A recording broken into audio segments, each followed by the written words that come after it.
Bismillahirrahmanirrahim. Distinguished guests, ladies and gentlemen, on this beautiful autumnal evening, I'd like to bid you a very warm welcome to the Ismaili Centre London, from where we are broadcasting this event on Ismaili TV. My name is Salima Bhatia, and I oversee the Department of Communications and Development at the Institute of Ismaili Studies. It gives me great pleasure to introduce this evening's book launch event, which is being held in partnership with the Shia Imami Ismaili Council for the United Kingdom. This evening's event is an onstage discussion between Dr. Stephen Burge, author of a new book entitled The Prophet Muhammad, Islam and the Divine Message, and Dr. Shainool Jiwa, who is the general editor of the World of Islam series. The Prophet Muhammad, Islam and the Divine Message is the third book in the World of Islam series published by the IIS with Bloomsbury IB Tauris. Before I introduce you to our two speakers, first a little history about this building. The Ismaili Centre London is one of a number of Ismaili centres around the world that reflect the rich architectural heritage of Islam in contemporary buildings. This particular Ismaili Centre was opened in 1985 by His Highness the Aga Khan and the then Prime Minister, the late Baroness Thatcher. Ismaili centres are places of congregational prayer for Ismaili Muslims, as well as places for dialogue and learning. The Ismaili Centre London regularly hosts a wide variety of events and cultural programmes that bring together people from different communities with a view to promoting thought, knowledge, and awareness about a range of subjects relevant to a thriving civil society. The Institute of Ismaili Studies, or the IIS as it's fondly referred to, was also founded by His Highness the Aga Khan almost 43 years ago in 1977. Established in London, the IIS's mission is to preserve and study the intellectual and literary heritages of Shia Islam, with an emphasis on its Ismaili traditions. This is done by delivering a program of academic research, publications, and higher education, as well as by developing human resources and educational materials for the benefit of the global Ismaili community. Tonight's book launch event will be a conversation between Dr. Stephen Burge and Dr. Shainool Jiwa, who will explore a variety of themes drawn from Stephen's latest book in the World of Islam series on Prophet Muhammad, peace be upon him. The World of Islam series was developed to provide non-specialist readers with a reliable and balanced overview of the diverse manifestations of Islam. The books in this series seek to redress misperceptions by offering a more nuanced survey of the plurality of interpretations amongst Muslims around the world and throughout history. After all, Muslims, like the adherents of other faiths, express their faith and values through varied cultural, social, intellectual, and religious means. The World of Islam series is a civilizational series, and its books cover themes which are pertinent to Muslims and non-Muslims alike, encouraging readers to delve into commonalities as well as the distinctions that define different Muslim traditions. The other distinguishing feature of the books in this series is that they are short format and light in weight, substantive but lightweight. They are books that synthesize years of research and knowledge into a format that enables the non-academic reader to encounter some of the wonderful stories from Muslim cultures and bring lesser-known Muslim heroes and heroines to the fore. For those who prefer their written materials in other formats, the World of Islam books are also available online as ebooks and as audiobooks. The first book in the World of Islam series is entitled The Fatimids, The Rise of a Muslim Empire, Part 1, and it was written by Dr. Shainool Jiwa, one of the discussants at this evening's event. Shainool is no stranger to most of us, so I won't read out a list of her lengthy accomplishments. She is a senior research fellow and the head of the Constituency Studies Unit at the IIS, and she is a specialist in Fatimid history, a period on which she has conducted original research and published extensively. I'm told that in her spare time, Shainool is also a member of the Board of Governors for Edinburgh Napier University and has been involved with the International Baccalaureate Organisation since 1998, having been their chief examiner for Islamic history since 2001. Turning now to Dr. Stephen Burge, author of The Prophet Muhammad, Islam and the Divine Message, the book which is the focus of this evening's event. Stephen Burge is a senior research associate in the Quranic Studies Unit at the Institute of Ismaili Studies. Stephen is also an ordained priest in the Church of England. He holds a PhD in Islamic Studies from the University of Edinburgh, where his research focused on the works of 15th century theologian and jurist Jalaluddin al-Suyuti. Dr. Burge has also written extensively on angels, hadiths or traditions of the Prophet Muhammad, peace be upon him, and the interpretation of the Quran. The format of this evening's event will be an approximately 50-minute moderated discussion. Now to our discussants, Dr. Shainool Jiwa and Dr. Stephen Burge, for what promises to be an entertaining conversation. Thank you, Salima, for the gracious introduction and for emceeing the event this evening, and for reminding us of the multifaceted roles that Ismaili centers play in our lives. They provide us with an enabling space to discuss the issues of the day, as well as to consider the learnings and teachings of enlightened figures such as the Prophet Muhammad sallallahu alaihi wa alihi wasallam, whose example, engagement, endearment, and reverence is the heartbeat of Muslim belief and practice. In many ways, this also reflects the ethos of the World of Islam series. It aims to entice and inspire Muslims as well as non-Muslims to develop a deeper engagement and understanding of Muslims, of their foundational figures, of their history, of their heritage, literature, architecture, and many other facets of lived Muslim life.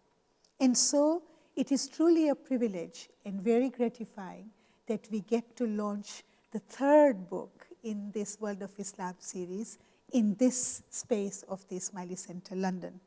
With those words, I welcome you, Stephen, to the Ismaili Centre London, and thank you for making the time to be with us, particularly in these challenging times that we are going through just now, and to have the opportunity to discuss the book that you have written in the series titled The Prophet Muhammad, Islam and the Divine Message. Thank you very much for having me. You perceptively start the book with talking about the very unusual, challenging times in which we live. And I thought perhaps it would be a good way to begin the discussion this evening for me to read from the introduction of that passage that you referred to, if that's okay. That's fine. Yeah? So I quote, "Understanding the world around us is at the heart of our quest as humans. The way we perceive ourselves in relation to others and the rest of the world inevitably impacts our behavior and beliefs.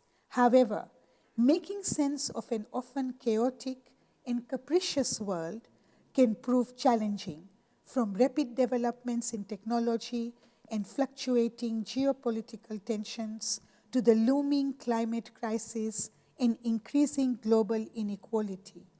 The unpredictable nature of the world means that we can never fully be prepared for it or certain of the future. This can be fascinating and unsettling in equal measure. Most recently, we have been starkly reminded of this uncertainty with the coronavirus pandemic, during which this book reached its completion. While the devastating pandemic has brought to light the harsh reality of the precariousness of our world, it has also highlighted our increasing reliance on one another and our immense capacity for good. Realizing this potential through togetherness and acts of compassion can teach us how to not only survive but also thrive in an age of uncertainty, both individually and collectively. End of quote. So, Stephen, how has it been for you to live through these very challenging times and to write during this period? Well, I think we've all found it very challenging. I think there was a period of shock when the coronavirus first reared its head, and also going into lockdown and not being able to see our friends and family, not be able to give hugs and just be with people. There's a deep sense of shock. But I think after a little while, we grew accustomed to the new world that we were in. And although it's a very strange land and strange world to be in, what has been really heartwarming in a way is the way that people have actually reached out together and have ventured into this world in a slightly different way to how they have done before, both in personal lives, in how people communicate with one another, but also in how communities have sought to look after each other in both secular and in religious contexts, but also just learning how to work within a new set of rules and in a new world, really. And I think it takes everybody a bit of time to adjust. Obviously, writing without access to libraries is quite a challenge. It is. But you work your way around it, and there are ways to do that. And excellent. with modern technology, it's amazing how easy it is yes. to have editorial discussions and things like that. Yes, yes. Excellent. Also, I mean, you yourself being, of course, a man of faith, being a priest, communities have found it quite difficult to come together because, of course, our spaces of congregation have been our hubs of getting together, etc. Not having those access to those spaces as easily has also been challenging, and you will, of course, know of this firsthand. Oh, definitely. I think especially that moved, I think we suddenly realised how important meeting as a congregation can be, regardless of which faith community people are from, for Jews, Christians, Muslims, Hindus, whatever it may be, have all found that to be a struggle, to suddenly have to worship and engage in worship in more privately. And that doesn't mean that never happened before, but suddenly that contact with other people has been lost. I think that was a real shock for people. And I think particularly when those high festivals, those important religious festivals, I know for Christians, Easter occurred soon after lockdown happened, and the same with Ramadan and with the Hajj festivals as well. There's a real sense of loss at that point. And I know people have described it in terms of grief, these things have been lost, but at the same time, religious communities have been able to adapt and to change the way that they engage. But I think also a lot of people have taken inspiration from their religious heritage, their religious tradition, from their religious leaders in order to adapt to that new way of being.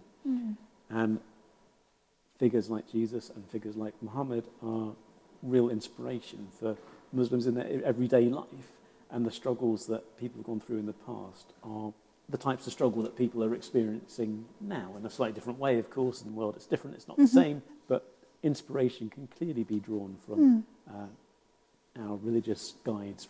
Which brings us to a very interesting question, right? You are a practicing priest from the Anglican tradition. What sparked your interest in wanting to study about Prophet Muhammad and to delve deep into Quranic studies, into Hadith studies? It's a fascinating... It's probably not surprising, but I get asked that question quite a lot. Sure. And I think what I tend to try and tell people is that this idea of categorizing things into this is Christian ideas, these are Muslim ideas, these are Jewish ideas, and so on. Yes. But actually, the way I like to see it is actually this is a text describing something about God, something much deeper than our human classifications of things. And you don't have to be a member of a faith community to read text from another faith community to understand more about God, to understand more about the world, and even actually to understand more about your own faith. And there's been plenty in my own experience of studying Islam that I've incorporated into my own faith. And which I admire greatly and has influenced my own personal spirituality. But then on another note, there's increasing tension between a whole host of different groups. Some of them are tensions, religious tensions between different religious communities, but also on top of that, political communities and so on. I think what we're seeing at the moment in the contemporary world is a real polarization and a real distinction between different categories of people and different categories of belief. And how we get over that division is actually by exploring one another and engaging in conversation with others in order to learn more. And it's in that understanding the other that people can come together and understand the world better and understand each other better, which makes for a better, more peaceful world. Absolutely, absolutely. And I look forward to talking more of those ideas because the world clearly needs those desperately. I mean, we have far more polarizing and I think divisive discussions as opposed to, as you say, coming together, learning more about each other, and therefore recognizing the commonalities, but also respecting the differences, I think, rather definitely. than... I think respecting differences is a really important part. Yes. And exploring another faith makes you think more about your own faith and where you're coming from. It helps you to understand somebody else's background, but also just that exploration of issues of faith or even issues of somebody else's political views, just trying to get to grips with what somebody is saying actually helps you grow as an individual. Yes. And instead of dismissing other people, it's about engaging with other people. Yes. And that can only ever really be a good thing if you're actually really engaged in that process and are willing to open yourself up to exploring other people and other ideas. Yes, yes. And to that extent then, I mean, as part of the World of Islam series project as well, to help Muslims as well as non-Muslims, as well as people of other faith traditions and none, to learn more about each other's traditions, cultures, key figures, etc. So in terms of your own aspirations for what you've put together in this book on Prophet Muhammad, what are the kinds of things you're hoping readers of different faith traditions might draw from a figure such as Prophet Muhammad that you've obviously written at length about in this book? Well, I think it's very, very difficult indeed to separate the faith and Muhammad out. And just as you can't have Christianity without Jesus and so on. Of course, and I think to understand the life of Muhammad actually illuminates a lot of things about the nature of Islam and how everyday Muslims engage and respond and take on aspects of Muhammad's teachings, but also Muhammad's way of life and way of being into their own lives. So if you can understand something of Muhammad, you can actually understand something about Muslim cultures, Muslim identity, Muslim theology, which will help people of other faith to engage with people who are different to them of faith. But also I think even a Jewish or a Christian reader or whatever faith somebody may be, there's still something there that they can learn about the nature of prophecy, which the book details quite a lot about, asking what is prophecy, who is a prophet, and what does it mean to be a prophet. But I think also for those of no faith, there is still a lot of substance there for people to try and understand the nature of what it means to be a prophet, why Muhammad is so important to Muslim communities throughout the world, and how Muslim communities relate to Muhammad. And in terms of Prophet Muhammad's own experience during his lifetime, in the experiences he had perhaps with other people of other faith traditions, either who were hospitable to him or who were rejecting of his message. Might be quite nice to hear a little bit about some of that. There's a nice, very poignant story. Early on in Muhammad's career, he was subjected to abuse and rejection by the people of Mecca, the city where he was. And whilst he was protected by family members, other members of the really early Muslim community in Mecca weren't, and they were suffering really quite horrific persecution.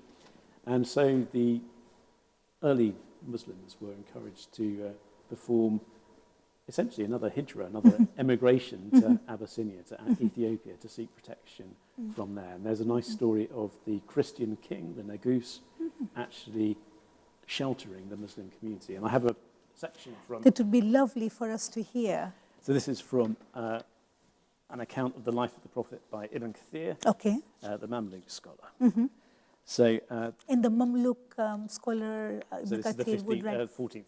Great, 14th century. So the Muslims arrive in Ethiopia, but some of the Meccans who are opposed to Muhammad come and try and get the other people back in order to have them punished. And there's, in a sense, a sort of a court case between the Meccans who are persecuting the Muslims and the Muslims who'd sought sanctuary And there. this happens, just to remind me of the order, this happens before This happens the before the emigration emigration to to Medina. Okay, all right. So the Negus is asking the early Muslim community some questions about their faith. So the Negus says, "What is Islam?" And the leader of the Muslims there replies, "We worship God, and we associate no other God with him. And who has brought you this faith? A man from among ourselves whose face and genealogy we know. God sent him to us as he sent messengers to those who came before us. He ordered us to behave with kindness, honesty, trustworthiness, and good faith. He forbade us to worship idols and ordered us to worship God alone, who has no associate. But our people behaved with enmity towards us and towards our truthful prophet. They disbelieved in him and wanted to kill him. They wanted us to worship idols, and so we fled to you, bringing our faith and our blood to you away from our own people. And regarding our greeting, the messenger of God told us that the people of paradise greet one another with a wish for peace, and he ordered us to do the same. When we greeted you the same way, so we greeted you the same way as we greet one another. And regarding Jesus, son of Mary, he was the servant and messenger of God. His word that he cast to Mary and also his spirit. He was the son of the chaste virgin. The king then picked up a stick and said, 'My God, Mary's son did not add to this the weight of this stick more.'" And that last sort of cryptic sentence at the end is just to say that there isn't much, that the Ethiopian king said there's not that much difference between Christians and the early Muslim community, Yes. particularly in the way that they view Jesus. And I think what's quite nice about this story is that we have the outsider Christian king showing more compassion and more essentially love and welcoming to the Muslim community than the actual Arab community in Mecca who've been persecuting the community. So there's this slightly strange tension or irony that it's the outsider who should traditionally be opposed to the Muslim community is the one who welcomes them, whereas the early Meccan community, who were the community who Muhammad was sent to, are the ones that reject Muhammad and were persecutors of the early community. And it just reminds me, as you are relating this, actually, Stephen, that when you think about the very first experience that the Prophet has, right, in the Gare Hira, in the cave of Hira, of receiving the revelation, right?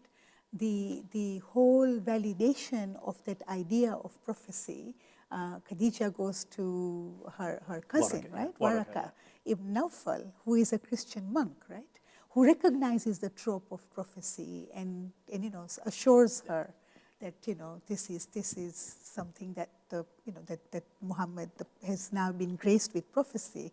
It's a fascinating example. It is, and I think what it helps illustrate is that attention that, well, not necessarily attention, but two kind of threads that go through the book, that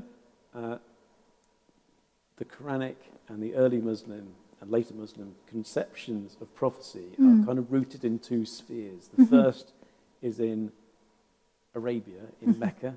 So the Prophet is described as being of really noble birth, in really fulsome Arab conceptions of what honourable people were, what nobility was about, and lots of descriptions and the qualities that Muhammad had are rooted in Arab ideals of chivalry and of honour. So it's deeply rooted in the Arab world.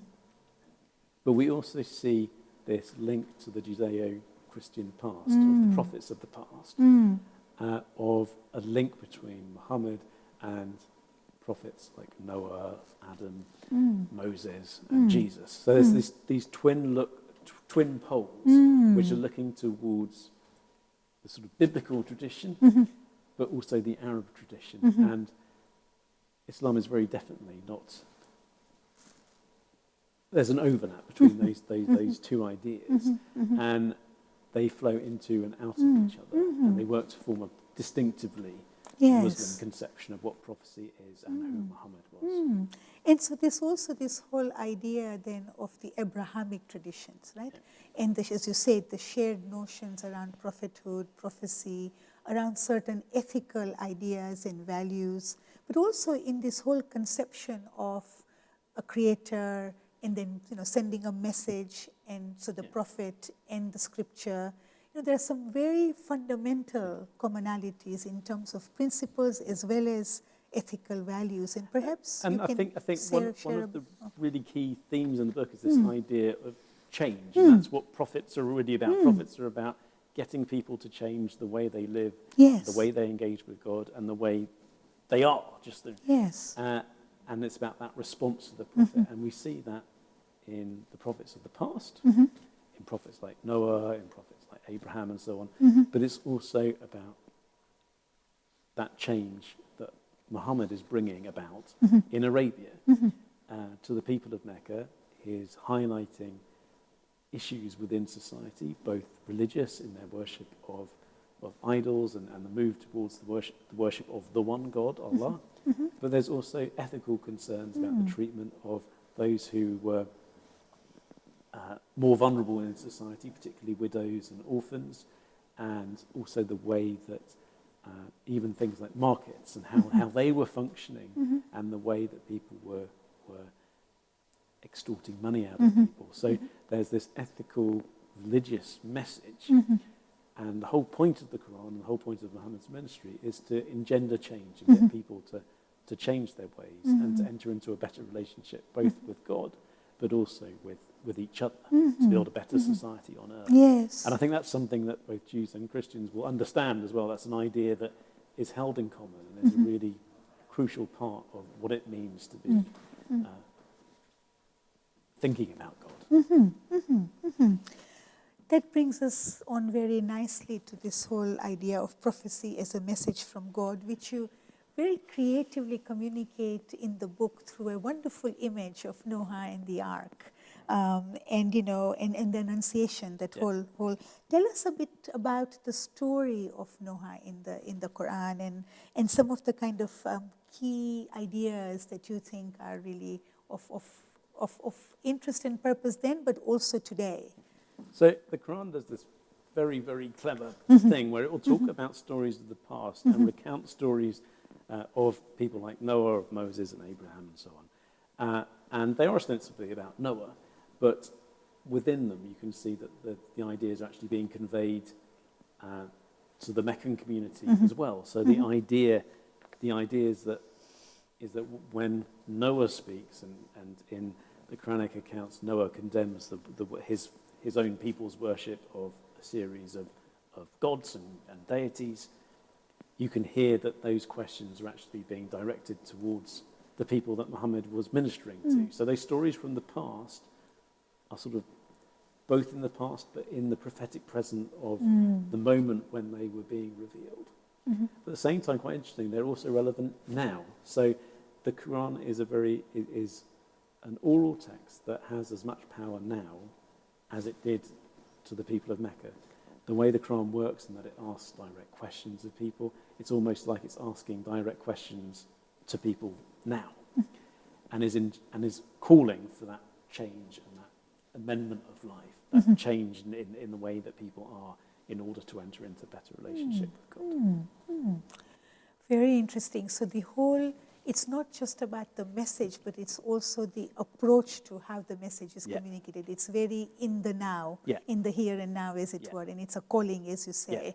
And you, in the book, one of the very interesting examples I found was how you talk about this idea of the message and messaging, and how do you know that a message is actually authentic, or how does it grab your attention? You know, Yeah. how do you know? You're talking about the email. Yes, I So- thought there was it had never occurred to me. When we Yes. receive either email or things through the post, Yes.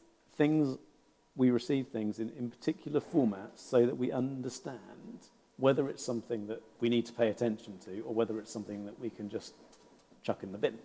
And Recycle, hopefully. obviously. and just, if it's addressed personally to us, if it's on headed note paper and so on, we will respond to that differently to if it Yes. just says to the occupier. Yeah. And in a way, it's the same for prophecy as well, that there were certain expectations of what a prophet would be like, how they would behave, what sorts of things they would proclaim and how they would proclaim it. And Muhammad satisfies a lot of these criteria of what prophets look like and how they behaved and what they did. So there was an expectation of what prophets, for that message to get across, the person giving the message had to satisfy almost like criteria of what it meant to be a prophet to somebody in the ancient world. So things like having an awareness or an interaction with the supernatural is actually a really important part of how religions articulate the religious experience and the prophetic experience. So in events like the Prophet's ascension to heaven, that's actually a really important marker for the faith's expression that Muhammad was a prophet and experienced the divine world. To a historian, that's a different question, but on a religious level, it's an important statement, an important symbol of what is actually happening and who Muhammad was as a religious leader. It's also very interesting talking about the Quran and messaging, but the audiences of the Quran as well, right? That it has multiple audiences, that it speaks to various different audiences. And Yes, so the Quran is always moving from one to another, and sometimes it's directed to members of the community itself. Sometimes it's engaging polemically with people who are criticizing Muhammad's mission. Sometimes it's engaging with other faith communities. But beyond that and a bit deeper, it's also communicating to people in a wider time frame than just Muhammad's ministry in the early 7th century. It goes beyond that. And I think particularly in the way that Muslims have engaged with the Quran and with the interpretive material, in a way it's a living text that goes beyond that small period in time. And it means something anew. Which is fascinating, right? Which for believers then makes it a work of reference, but a work of reverence as well. And also I think it's important to regard Muhammad's life like that as well. Yes. He's not just somebody who lived in the early 7th century, but is somebody who not still lives, but is still important in the daily lives of Muslims throughout the world in a very real, very present way. Yes, yes. Which is important to remember that it's not just a historical thing. There's actually, with a prophet and with a religious leader, there's something that extends beyond life itself. And that whole presence of the love of and devotion to the Prophet as part of the lived Muslim experience is something you speak about quite a lot in the book. I think it's quite an important part because actually to try and understand who Muhammad is and what Muhammad means to Muslims regardless of their generation is really rooted in their interaction and their relationship to Muhammad on a personal level. That's how prophecy is communicated and how prophecy plays out even all these years after the Prophet died. Absolutely. And so it will be interesting in these times of COVID, etc., how do you see a figure like the Prophet Muhammad being drawn upon in terms of the community, in its ways of seeking succor, in its ways of seeking, ways of coping, and also going beyond simply the day-to-day kind of challenges, but really to have some kind of hope in the future, as it were. I think it's really easy to almost lapse into the sense of Muhammad as the victorious leader who established Islam and the political nature of that.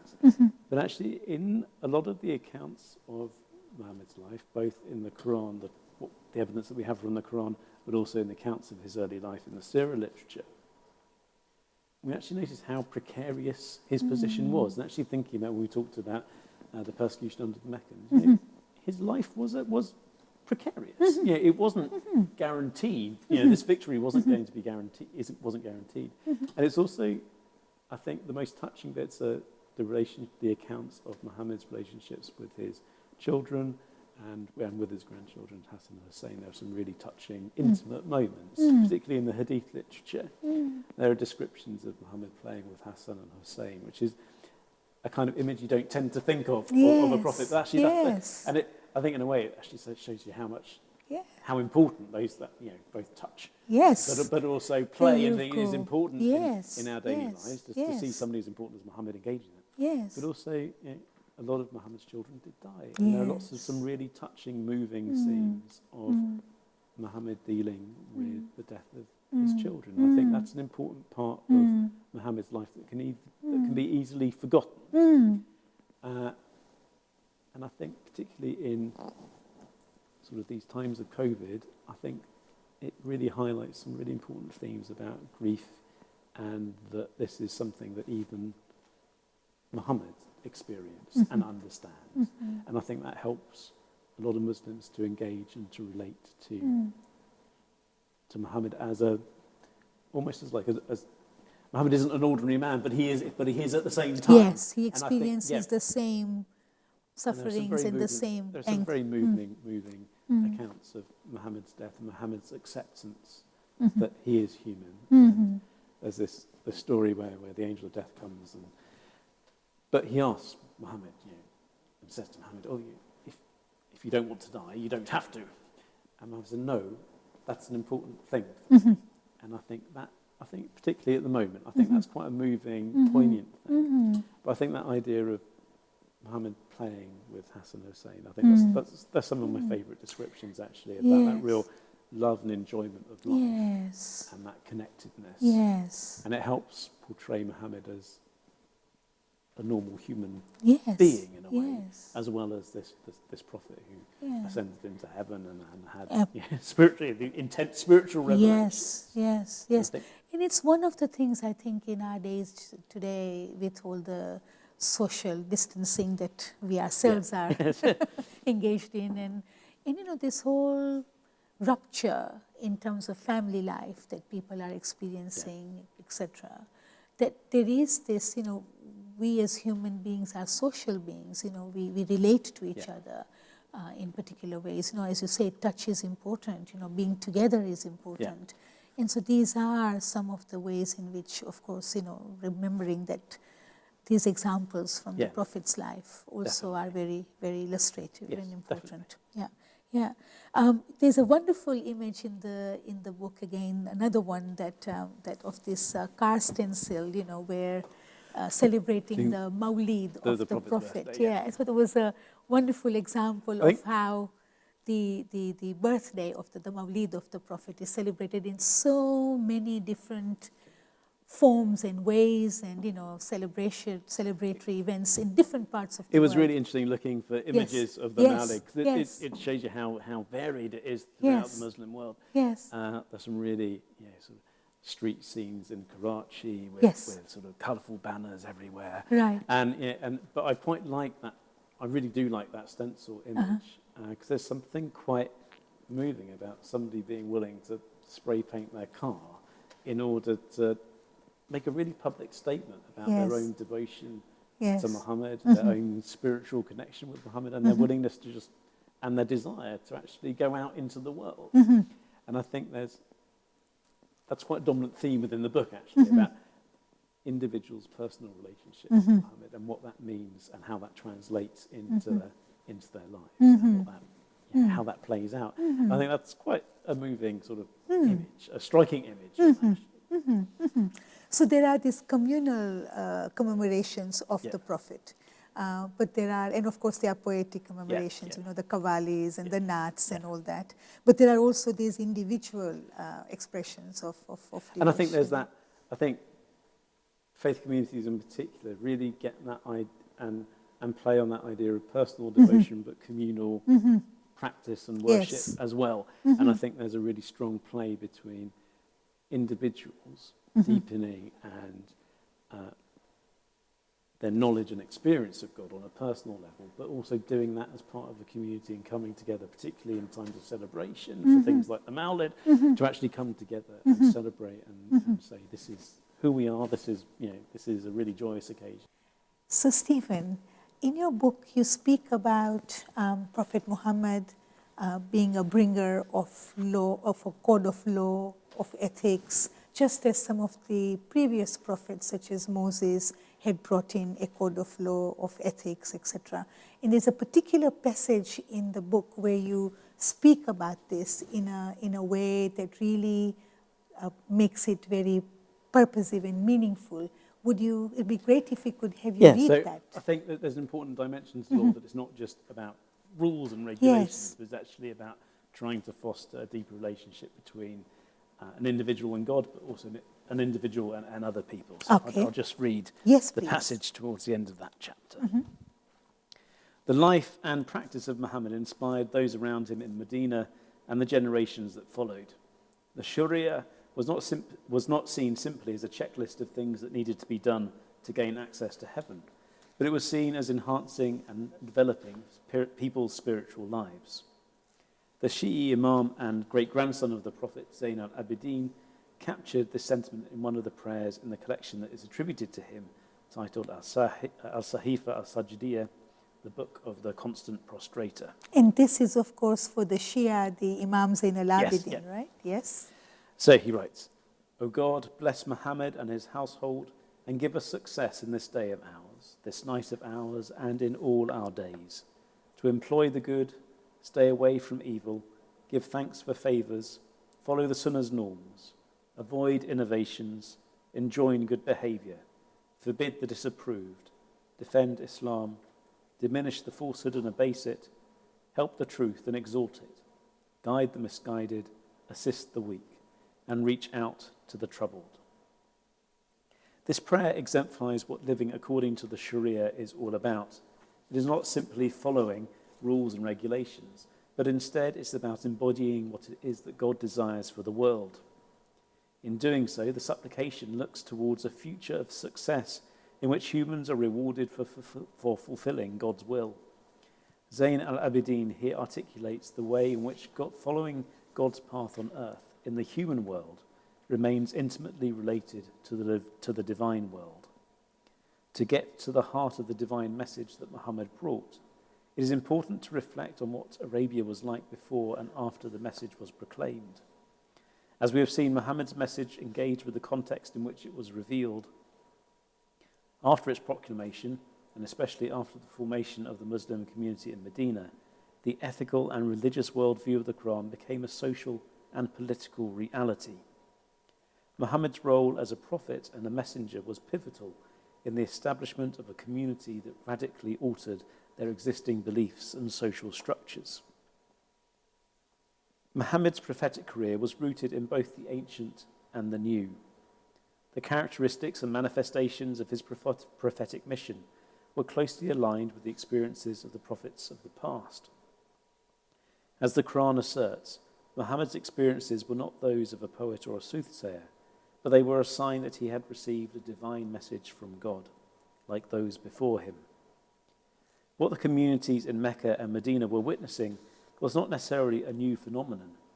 Muhammad's calling was representative of God's communication with humanity throughout the history of the world. However, it was the scripture that Muhammad brought to the people that established something new, a living social and political community. The new Ummah administered its own laws based on the revelations Muhammad received, established new social customs and interactions, advocated a deeper sense of social justice, and even adopted new regulations in business and commerce.